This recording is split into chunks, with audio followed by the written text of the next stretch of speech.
자, 오늘은 우리가 아까 봉독을 함께 했듯이 요한계시록 18장 말씀입니다.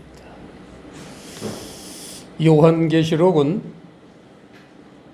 장차 있을 일이다라고 그렇게 말씀을 해주셨고, 소위 말세지 말, 이 지구의 맨 끝 마지막 때에 일어날 일들을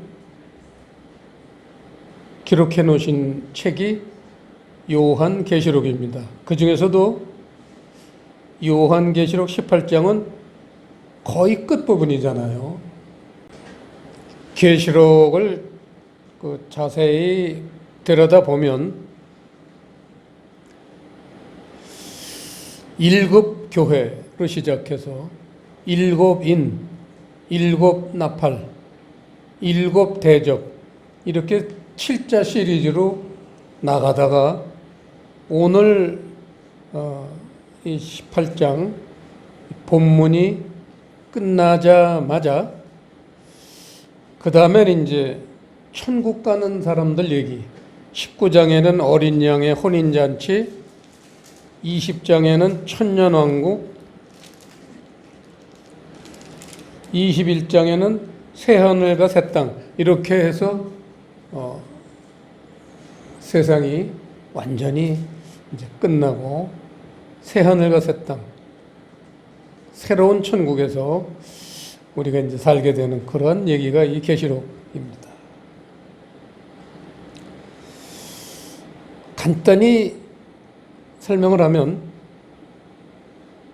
일곱 교회라는 것은 여러 모양의 교회들이 있는데 다 그 일곱 교회에 보면 장점이 있고 단점이 있어요.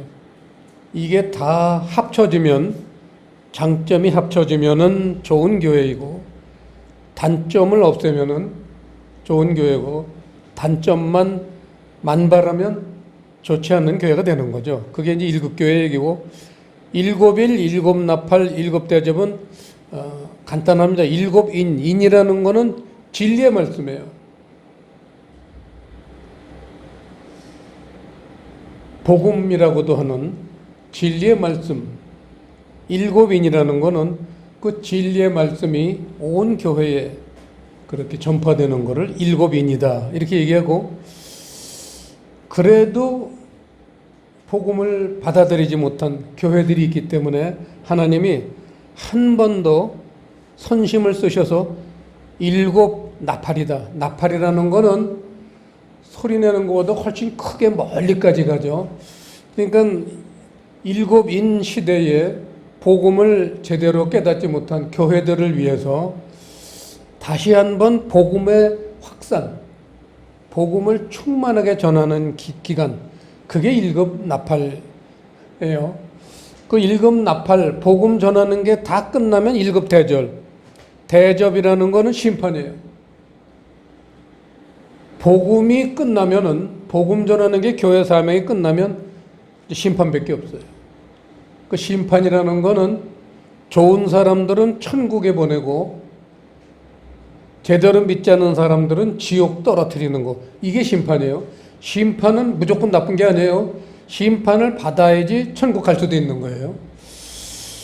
그렇게 요한계시록이 구성되어 있는데, 오늘 본문을 보면은 이 일곱 대접이 끝나는 시점이 계시록 18장이에요. 요한계시록 16장을 한번 잠깐 보시죠. 16장 17절을 보면요, 일곱째가 그 대접을 공기 가운데 쏟음에, 그게 이를테면 일곱 대접, 대접 중에서도 마지막 대접이 일곱 대접인데, 일곱 대접 얘기가 요한계시록 16장에서 끝나고, 그리고 17장, 18장 합해서 이 바벨론 교회의 멸망. 오늘 설교 제목은 종말의 바벨론 교회라고 했는데 그런 얘기입니다. 자, 그러면 오늘 본문을 차근차근 자세히 보겠습니다. 1절 1절에 보시면요. 이 일 후에, 이 일 후라는 거는 계시록 17장 얘기를 합니다. 17장 1절을 잠깐 보시면요. 또 7 대접을 가진 7 천사 중 하나가 와서 내게 말하여 가로되 이리 오라. 많은 물 위에 앉은 큰 음녀에 받을 심판을 내게 보이리라. 이거죠. 이 일 후에 그 얘기입니다. 그러니까 7 대접 심판이 출발하는 시점을 얘기하고 있습니다. 이 일 후에 다른 천사가 하늘에서 내려오는 것을 보니 큰 권세를 가졌는데 그의 영광으로 땅이 환하여지더라. 자, 여기서 천사가 나옵니다. 천사는 어떤 존재를 얘기하기보다는 성경에서 천사라고 나오는 거는요, 그 천사의 역할에 대해서 얘기하는 걸 천사라고 그렇게 표현할 수 있습니다. 그래서 우리가 천사라고 할 땐 그저 어떤 존재라고만 생각하지 말고 그 천사가 하는 역할, 그거를 집중해야 됩니다. 오늘 지금 우리 본문 요한계시록 18장 1절에서 나오는 천사라는 거는 예수님 통해서 오시는 말씀, 천사가 하는 대부분의 일은 말씀을 가지고 오는 일이잖아요. 그래서 그렇게 우리가 천사를 이해해야 될 것 같습니다. 그래서 예수님 통해서 오시는 말씀이 뭐냐? 그게 영적인 뜻이라는 거예요. 그걸 이제 신약 성경에서는 진리 또는 복음 이렇게 얘기하죠. 이게 사실 전체 요한계시록 전체의 핵심이죠. 그래서 천사가 내려온다는 것은 말씀이 확 깨달아질 때 이게 천사가 오는 거예요. 천사는 큰 권세를 가졌다고 그랬어요. 큰 권세라는 건 말의 힘, 권세의 말씀을 얘기하죠. 천사가 오니까 땅이 환해졌다. 그렇게 표현을 했는데, 땅이 환해진다는 것은 때가 되면 땅의 교회가 밝히 드러나게 돼요. 이거를 땅이 환해. 땅이라는 건 세상교회를 얘기하니까. 세상교회가 밝히 모습을 밝히 드러내게 되는 모습, 그걸 땅이 환해졌다. 이렇게 표현했습니다. 2절, 드디어 바벨론 교회가 나옵니다. 이 바벨론 교회의 특징은 중간부터 나오지만 귀신, 더러운 영, 새 이런 것이 모이는 곳이에요. 그게 뭐냐? 귀신, 더러운 영, 새 이거는 한마디로 표현하면 세상 교훈이에요. 세상 교훈. 예수님도 잠깐 한번 볼까요? 마태복음 16장에 보면요. 마태복음 16장 11절을 보시면요. 어찌 내 말하는 것이 떡의 관함이 아닌 줄을 깨닫지 못하느냐. 오직 바리새인과 사두개인들의 누룩을 주의하라 하시니 12절 함께 시작. 그제야 제자들이 떡의 누룩이 아니요 바리새인과 사두개인들의 교훈을 삼가라고 말씀하신 줄을 깨달으니라. 여기서 교훈에다가 밑줄을 치시고 이게 세상 교훈이에요. 예수님이 교회들에게 가장 걱정하시는 게 바로 이 교회가 누룩이 많다는 게 누룩. 하나님 말씀은 없고 하나님 말씀을 빙자한 세상 교훈을 가르치는 교회가 많다. 특히 마지막 시대에 올수록 교회들이 그런 모습을 드러낸다. 그걸 바벨론 교회다. 그렇게 이름을 붙이셨어요, 하나님이. 바벨론 교회다. 3절. 그 음행이 세상 교훈이에요. 그 음행의 진노의 포도주. 이 포도주 하면 여러분 잘 알고 계시지만 진리의 말씀이잖아요. 근데 음행의 진노의 포도주니까 하나님 말씀은 말씀인데 그 속에 진리가 싹 빠지고 세상 교훈만 가득 차 있는 그러한 말씀.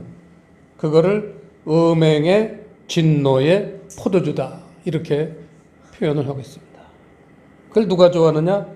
그 3절에 쭉 나오지만 땅의 왕들, 세상 교회의 지도자들, 땅의 왕들, 그 다음에 땅의 상고들, 세상 교회 장사꾼들. 여러분 교회는 장사꾼들이 있어요. 참 이게 아주 하나님이 쓰시는 아주 그 은유의 말씀인데 얼마나 재밌어요. 교회는 장사꾼들이 많다는 거예요. 장사꾼이라는 게 뭐예요? 이익을 취하는 거예요. 교회를 왜 다녀요? 천국 가려고. 우리 은기 친구가 얘기하듯이 천국 가려고 교회 다니는 게 아니라 뭔가 이익을 취하기 위해서. 여러 가지 이익이 있겠죠. 예, 그렇습니다. 그런데 4절에 보시면요. 또 내가 들으니 하늘로서 다른 음성이 나서 가로되 내 백성아 거기서 나와 그의 죄에 참여하지 말고 그의 받을 재앙들을 받지 말라. 이게 무슨 말이냐? 내 백성은 나와라 그 얘기인데 여러분 잘 아시다시피 계시록 14장을 잠깐 보세요. 여러분들이 너무나 잘 알고 있는 계시록 14장의 14절, 15절, 16절 그 세 절은 소위 공중재림, 우리가 흔히 말하는 휴거 장면이에요. 14절부터 제가 읽을게요. 또 내가 보니 흰 구름이 있고 구름 위에 사람의 아들과 같은 이가 앉았는데 그 머리에는 금면류관이 있고 그 손에는 이한 낫을 가졌더라. 또 다른 천사가 성전으로부터 나와 구름 위에 앉은 이를 향하여 큰 음성으로 외쳐 가로되 내 낫을 휘둘러 거두라. 거둘 때가 이르러 땅의 곡식이 다 익었음이로다 하니 구름 위에 앉으신 이가 낫을 땅에 휘두름에 곡식이 거두어지니라. 이게 공중재림, 소위 휴거예요. 이때 6절 보세요. 6절. 이때 이렇게 곡식으로 거두어지는 성도가 누구냐? 6절에 나오죠. 맨 끝에 단어. 영원한 복음. 이 영원한 복음을 믿은 성도들은 이렇게 휴거를 당합니다. 그런데 계시록 18장 4절에 어떻게 내 백성이 나올 수 있을까요? 여러분 이걸 잘 생각해야 돼요. 제가 옛날에 이걸 한 30년 전인가 깨달을 때 그때 저는 하나님한테 그랬어요. 휴거 받을 때 저는 불러주지 마십시오 그랬어요. 제가. 왜냐? 휴거 후에도 대부분의 사람들은 남아있잖아요. 그 사람들도 복음을 전해야 될 거 아니에요. 그때 저를 그 복음 전하는 사람으로 써두셨으면 좋겠습니다. 휴거 받을 때 저는 그때 불러주지 마시고 남겨주십시오 있다네. 끝까지 복음을 전하겠습니다. 그런 어떤 마음에 소원이 일어났습니다. 그건 하나님이 들어주실지 안 들어줄지는 건 뭐 하나님 사항이니까 모르지만 저건 18장 4절에 나오는 내 백성이라는 건 바로 이 휴거 후에도 많은 사람들이 이 세상에 남아있는데 그 사람들에게 진리의 말씀, 복음을 전하기 위해서 하나님이 일부러 남겨두신 사람들이 있어요. 이 사람들이 내 백성인데 이제 마지막 심판이 임하니까 야 이제 심판이 곧 임할 거니까 너희들도 나와라. 그래서 이제 불러주시는 거죠. 자, 6절 행위대로 갑절을 갚아준다. 그런 말이 나오죠. 행위대로라는 건 이런 여기서 말하는 행위, 나쁜 그런 표현은 율법의 행위를 말할 때 행위라고 부릅니다. 진리의 말씀을 그렇게 순종했을 땐 행위 이렇게 좀 냉정하게 표현 안 하십니다. 그럴 땐 진리를 순종이라든지 이런 표현을 쓰지 행위대로 그럴 땐 이건 율법의 행위를 얘기합니다. 율법의 행위를 한 사람들은 갑절을 갚아준다는 건 영벌을 의미합니다. 이게 둘째 사망이에요. 계시록 20장 14절에 보시면요. 사망과 음부도 불못에 던지우니 이것은 둘째 사망 곧 불못이라. 둘째 사망이 있어요. 사람이 한 번 죽는데 둘째 사망도 있다. 두 번 죽는 사람이 있어요. 이건 좀 이따 설명하겠지만 얼마나 혹독한 사람이면 두 번 죽이는 사람이 있다는 거예요. 둘째 사망. 자, 그러면서 6절의 끝에 보면 섞은 잔이라는 표현이 나옵니다. 이 바벨론 교회의 특징이 섞은 잔이라는 거예요. 섞은 잔이라는 건 물 더하기 말씀이에요. 물이라는 건 세상 말씀이죠. 세상 말씀 플러스 하나님 말씀을 섞어버리면요. 하나님 말씀은 다 없어지고 다 세상 말씀이 돼요. 세상 말씀은 한 숟갈만 들어가도요.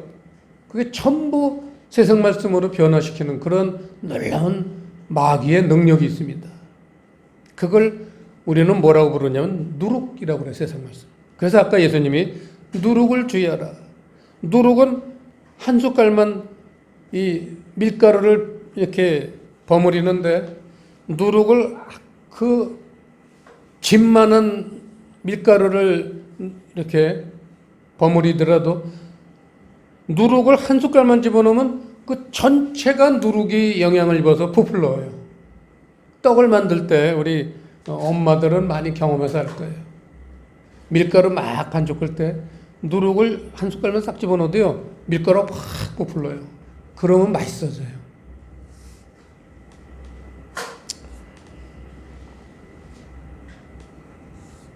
자, 그러면서 자, 7절에 보시면요. 오늘 사실 그 6절까지만 읽었지만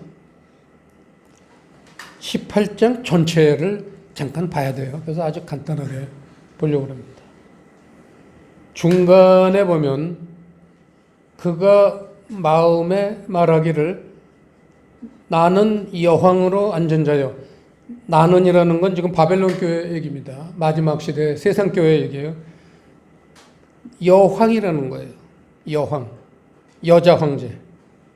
여황. 제가 전에 어떤 사람 결혼식 때문에 카톨릭 교회를 간 적이 있었어요. 그래서 그 결혼식 하객들이 아래층, 위층 가득 앉아 있는데 찬송가를 몇 개 불렀습니다. 그게 보니까 카톨릭 교회도 찬송가가 있더라고요. 이렇게 앞에 찬송가가 있어요. 그래서 이게 열어봤어요. 카톨릭 교회에서는 무슨 찬송가를 부르나 궁금해가지고 목차를 봤어요. 목차를 쫙 봤더니요.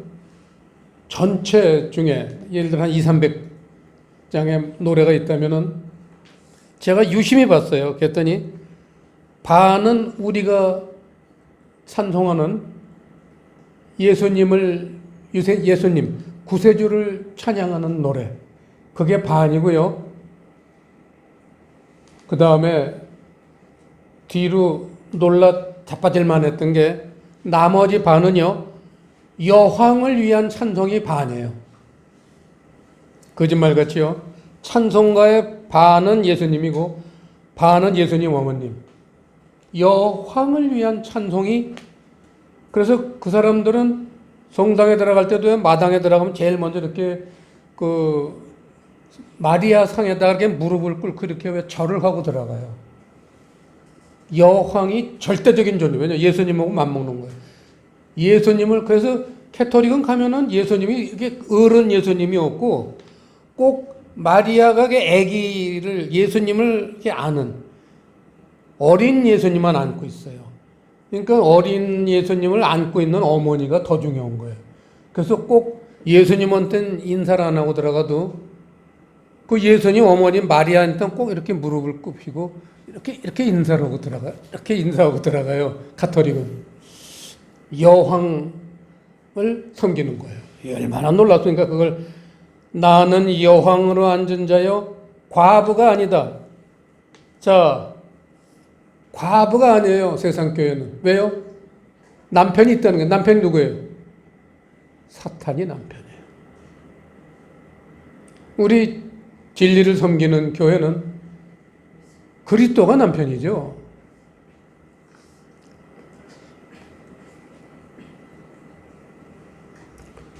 그리스도가 남편이 아닌 상태, 이거를 과부라고 그러는 거예요. 과부. 교회는 반드시 남편이 있어야 돼요. 근데 나는 과부가 아니다. 사탄을 남편으로 취급을 하니까 하나님 보시기에 그건 남편이 아니죠. 그래서 과부라는 거예요. 남편이 없는 여자. 여자는 교회죠. 요한복음 4장에 보면 어떤 사마리아 여자가 우물가에서 예수님을 만나는 얘기가 나오는데 거기서 예수님이 그 여자 보고 너는 남편이 5이다 그러죠.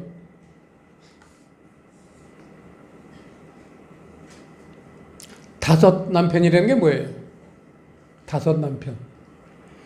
이 교회도 가보고 저 교회도 가보고 절간에도 가보고 가톨릭 교회도 가보고 그래도 마음이 채워지지 않는 그런 상태를 5 남편을 가진 여자다. 여자는 교회니까 그런 교회를 5 남편 가진 교회다. 그리고 예수님이 지칭하시는 걸 볼 수 있습니다. 자, 이제 좀 속도를 내겠습니다. 워낙 이게 중요한 거라 잘라 쓰는 10절을 보시겠습니다.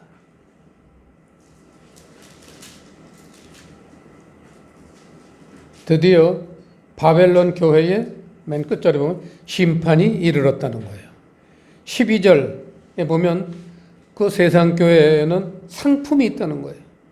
거기 쭉 금과 은과 보석과 진주와 이런 금과 은과 보석과 진주, 세마포 이런 건 전부 진리의 말씀을 의미합니다. 겉모습은 복음. 복음이 있다는 거예요. 교회마다 복음 전하러 나가자 그러잖아요. 그 얘기예요. 가짜 복음이죠. 가짜 복음을 가지고 있어요. 그런데 그 상품들 중에 13절 맨 끝에 단어를 보면 소름 끼치는 단어가 나오죠. 종들과 사람의 영혼들이라고 그러는데 이건 표현이 잘못됐어요. 번역을 잘못한 겁니다. 원어를 보시면요. 종들과라는 단어가 칠판 보세요. 사람들의 소마와 위에 단어 소마는 몸이에요. 사람들의 몸과 영혼들은 밑에 단어 푸시케, 그건 영혼들이에요.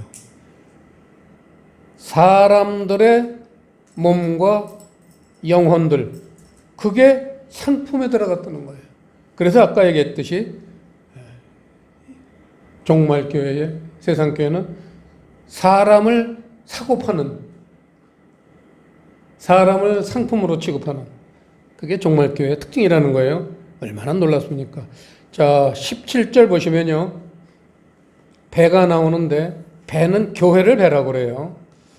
배는 교회인데 보면 세 번째 줄에 선인, 번역이 잘못됐죠. 선원이에요. 선원.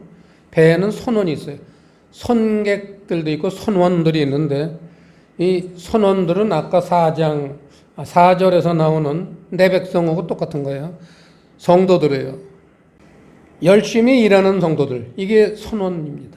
열심히 일하는 성도들. 자, 20절 보시면요. 하늘과 성도들과 사도들과 선지자들아 그를 인하여 즐거워라. 하나님이 너희를 신원하시는 심판을 그에게 하셨음이라더라. 여기서 아주 중요한 말이 나오죠. 성도들이라는 단어요. 성도들, 사도들, 선지자. 여기다 밑줄을 치시고요. 밑줄을 치시고 에베소서 4장 11절이라고 거기다가 주석을 달고요. 하늘과 라는 거는 하늘에 있는 자 얘기예요. 하늘에 있는 자. 하늘에 있는 자들과 성도들과 사도들과 선지자들아.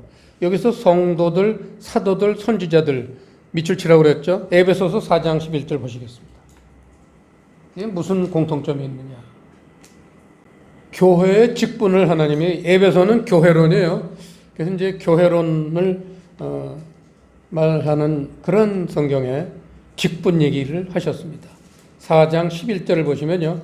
그가 혹은 사도로, 혹은 선지자로, 혹은 복음 전하는 자로, 혹은 목사와 교사로 주셨으니, 교회의 직분이 5가지가 있어요.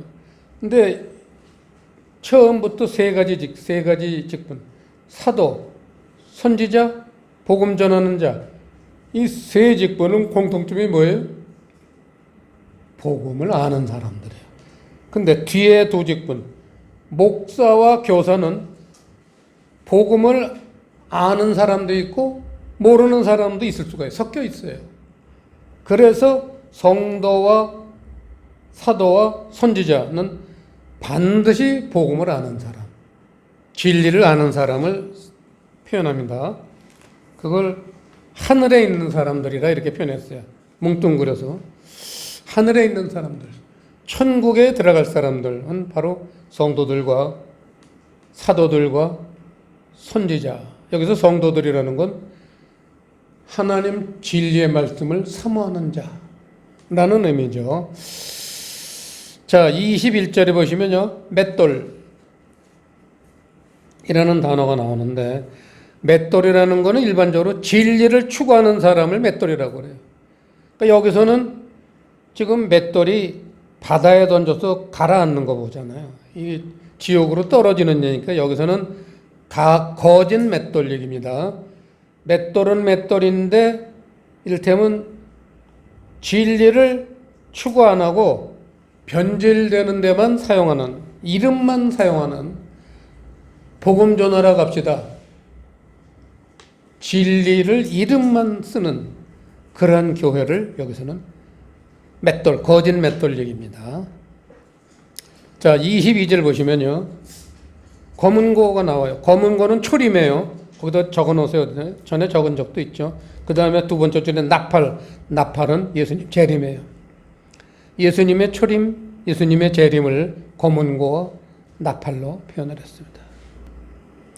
재림이라는 게 뭐예요? 거기다 쓰세요. 재림이라는 거는 주님이 내게 온몸으로 올 때, 이게 재림이에요. 자, 그러면서 22절 중간부터 보시면요.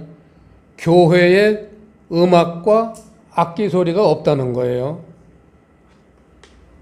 여러분, 여기서 찬양이 없다는 얘기인데 결국은 찬양이라는 거는 진리에 대한 감사의 고백, 이게 찬양이에요. 찬양을 우리가 이제 가사를 보면 전부 진리에 대한 감사의 고백이에요. 그게 찬양입니다. 그런 거를 곡을 붙인 게 찬양이라는 거죠. 23절, 결국은 세상교회는 복술, 빨간 줄을 치세요. 이 복술을 인해서 만국이 미혹됩니다. 세상 교회들, 온 세상의 교회들이 미혹됐다는 거예요. 복술. 예수 믿으면 복 받는다. 그냥 뭐 잘 된다. 교회 다니면 뭐가 잘 된다. 교회 가서 11절 냈더니 그냥 장사가 2배로 될 때, 그런 얘기 들은 적이 아주 많습니다. 제가 옛날에. 그런 것. 이렇게 해서 오늘 이제 계시록 18장이 끝나고 19장은 우리가 잘 알듯이 이제 아까 요한계시록 14장에서 휴고 받은 사람들이 혼인잔치 받는 거고, 20장 4절만 마지막으로 잠깐 보겠습니다. 20장 4절에 보시면요. 또 내가 보좌들을 보니 거기 앉은 자들이 있어 심판하는 권세를 받았더라. 또 내가 보니 예수의 증거와 하나님의 말씀을 인하여 목배임을 받은 자의 영혼들과 또 짐승과 그의 우상에게 경배하지도 아니하고 이마와 손에 그의 표를 받지도 아니한 자들이 살아서 그리스도로 더불어 1000년 동안 왕노릇하니. 이걸 잘못 이해하면요, 이게 지금 그 5절에 가로 열고 보면은 그 나머지 죽은 자들은 그 1000년이 차기까지 살지 못하도록 가로닫고 이는 첫째 부활이라. 그 4절 설명이 첫째 부활 얘기예요.